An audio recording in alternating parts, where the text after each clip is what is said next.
What is the most important in the last moment of your life?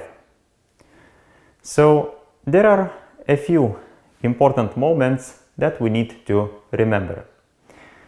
First, in one of the Vedic scriptures, Mahabharata, we can find in Bhagavadgita that the last moment, it is the most important, because the last thought that you have before departing from your body, that means that you will become that thing that you were thinking about.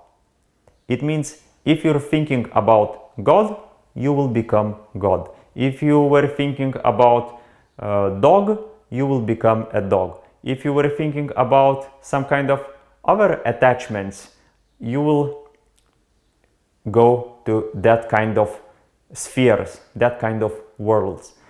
So Mahabharata very clearly says that the last thought, it is the most important thought in our life. If you know at least a little bit about chakras, so you know that in classical yogic system there are 7 main chakras: Muladhara, Svadhisthana, Manipura, Anahata, Vishuddha, Ajna and Sahasrara. And through our whole life, all kind of actions that we do, so chakras, they kind of save that information. It's kind of storage of actions that we do. So what yogis do? They always try to raise up their consciousness to the most highest chakras in order to keep their consciousness in the highest level as possible. So when the last moment comes, if your energy level, if your highest chakras active, then you easily reach higher worlds. And now another example. If through the whole life you were working only with your lowest chakras, like Manipura, Svadhisthana, Muladhara, like lowest chakras, it means the most instinct levels, the most sensual pleasures, the most some kind of negative feelings like anger, like fear and other. So if those chakras dominates, then you reborn in the lowest worlds. There are 6 worlds according to Buddhists where we can reborn. We can reborn in hell worlds, in hungry ghost worlds, Preta world, then animal world, then human world, then asuras and demigod world, and God's world. So human body, it is very valuable, because to born in human world, it was not very easy to reach this level.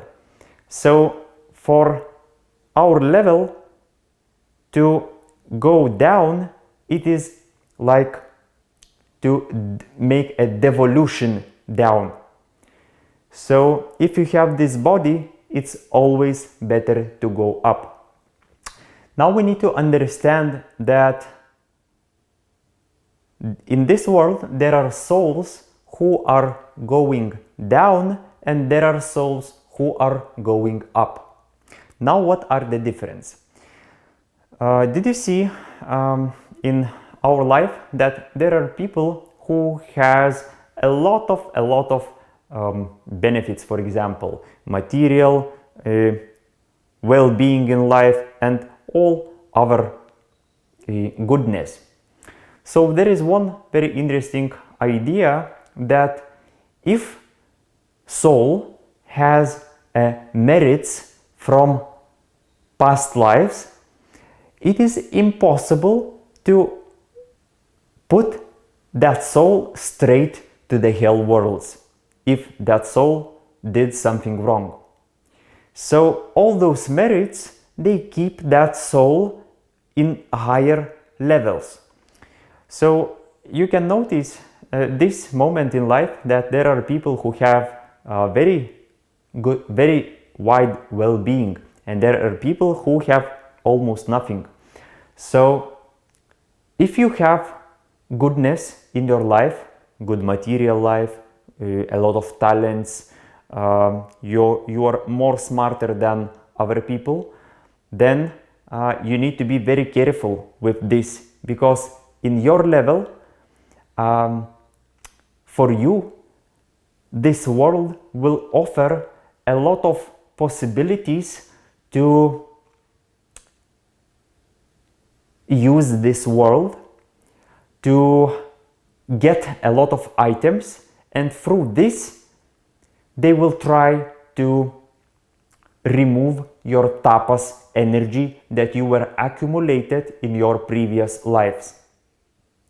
It means when you have a lot of possibilities to use this world, it means that by using, for example, you're buying new item, so you're paying not only the money, you're paying also your tapas energy.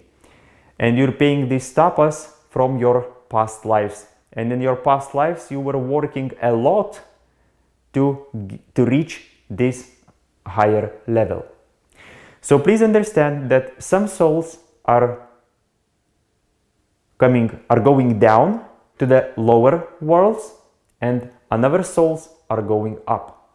Now please remember that going up is always goes through ascesis, it always goes through difficulties, it always goes through discomfort and through all kind of situations that help you to grow as a soul. So if you practice yoga, if you practice meditation, please remember that way up, it's always hard work. It never comes easy, and it never comes, by accident. If you want to purify your own mind, you will need to work hard and very hard. Usually people, when they come to yoga classes, when they come to meditation, they think, oh, it will be easy, it will give me some happiness. And yes, it's right, it gives a lot of happiness, but it is actually hard work. And you need to keep discipline, you need to change your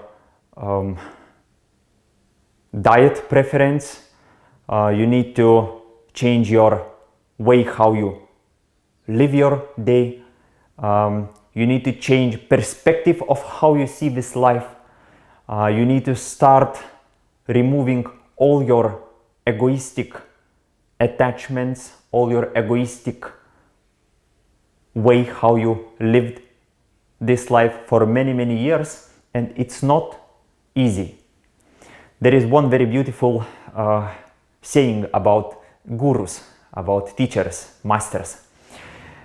When you see a guru from a distance, guru looks like a blossom rose, like smell like beautiful rose.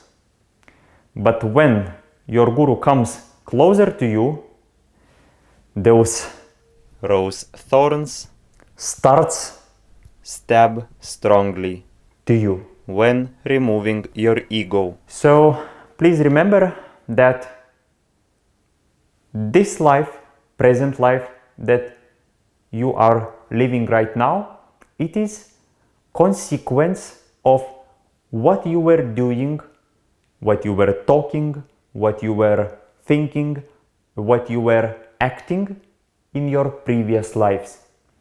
Now you have result of what you were doing before.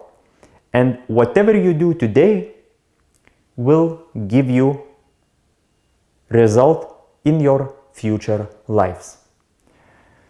So I hope that your path will be the most pure. Please raise your consciousness as maximum and as it's possible, and please help others to raise their consciousness too. Because whatever you do to others, you get the same back. If you share knowledge how to reach yourself, how to understand who you really are, if you will do this, then others also will take time to help you in this. Thank you very much for watching, and see you next time. Goodbye.